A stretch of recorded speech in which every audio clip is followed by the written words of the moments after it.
सरकार को हम लोग विवश कर दिए कि जब तक जो हम लोगों का जो मांग है आप अगर नहीं मानते हैं तो हम लोग की मुद्दा था जो टेंडर हो गया, उसके बाद जो बचा हुआ शेष है सरकार से एक लड़ रहे थे मुखिया के अधिकार के लिए, अब प्रदेश मुखिया संघ का प्रदेश उपाध्यक्ष भी हैं। क्या सरकार आपकी बात सुनी है सर? सबसे पहले मीडिया के भाई को मेरे तरफ से धन्यवाद कि आप लोगों ने मौका निकालकर हम लोगों को जो अधिकार, जनता के अधिकार का जो लड़ाई हम लोग लड़ रहे थे उसके लिए आप लोगों ने साथ दिए हैं। इसके लिए आप लोग भी बधाई के पात्र हैं। और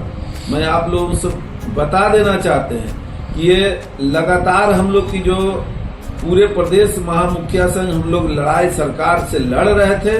लगातार हम लोग का लड़ाई था कि जो आम आवाम, जो गांधी जी का सपना था कि जब तक गांव का विकास नहीं होगा, राज्य और देश का विकास और राष्ट्र का विकास नहीं होगा, उस मकसद से हम लोग जनता मालिक का जो हम लोग का जो बहुमत के साथ हम लोग को जो अपना बहुमूल्य वोट देकर जिताने का काम किए थे, उसका उनका जो हम लोग को जो पूरा जितना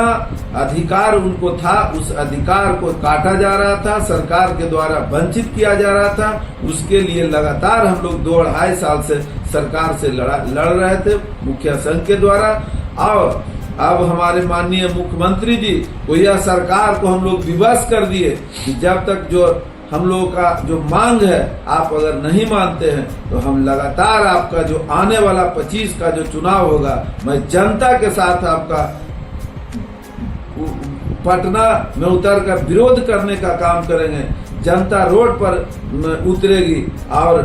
उम्मीद है कि हम लोगों के बात को सरकार ने मानी है। लगभग जो सरकार भवन की मुद्दा था जो टेंडर हो गया, उसके बाद जो बचा हुआ शेष है सरकार का आश्वासन मिला है कि उसको हम लोग पुनः पंचायत को वापस करेंगे और नए सिरे से फिर मुखिया जी के द्वारा यह पंचायत सरकार भवन बनाया जाएगा। और हम लोग अनेकों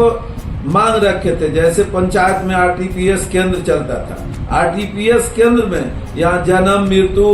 विधवा, विकलांग जो भी पेंशन होता था वो सब पंचायत आरटीपीएस से बनेगा। और जो पहले वो जो जनता को हमारी मालिक को जो प्रखंड का चक्कर लगाना पड़ता था, अब हम समझते हैं कि पूर्ण रूपेण से पंचायत में सारी सुविधाएं उपलब्ध हो रही है। और बहुत जल्दी ये तत्काल हम लोग का जो अभी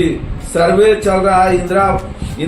प्रधानमंत्री आवास योजना का, उसमें भी अब हम लोग को सरकार से आश्वासन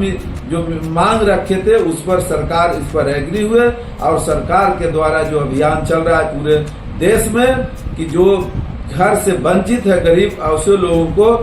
प्रधानमंत्री आवास योजना में जोड़ना है, वह भी हम लोग को पंचायत में वह जारी है। हम सब अपने पंचायत वासियों को आप लोग को बता देना चाहते हैं कि मैं अपने पंचायत के सभी जनता मालिक को एक बार में बता दिए कि कोई भी अगर पंचायत में आपसे इंदिरा आवास में नाम जोड़ने के नाम पर अगर कोई पैसा मांगता है तो पुनः पंचायत कार्यालय को लिखित दे, ऐसे लोगों पर हम लोग कार्रवाई करने का काम करेंगे। और एक भी मेरे पंचायत में किसी का कोई पैसा वसूली होने नहीं दिया जा रहा है। जो दलाल है, दलाल को भी हम लोग धीरा दिए हैं कि अगर ऐसा होगा तो हम लोग आप लोगों पर दलालों पर FIR करने का काम करेंगे। और हम समझते हैं कि बहुत अच्छे ढंग से हमारे पंचायत का प्रधानमंत्री आवास योजना का कार्य चल रहा है। आपका परिचय?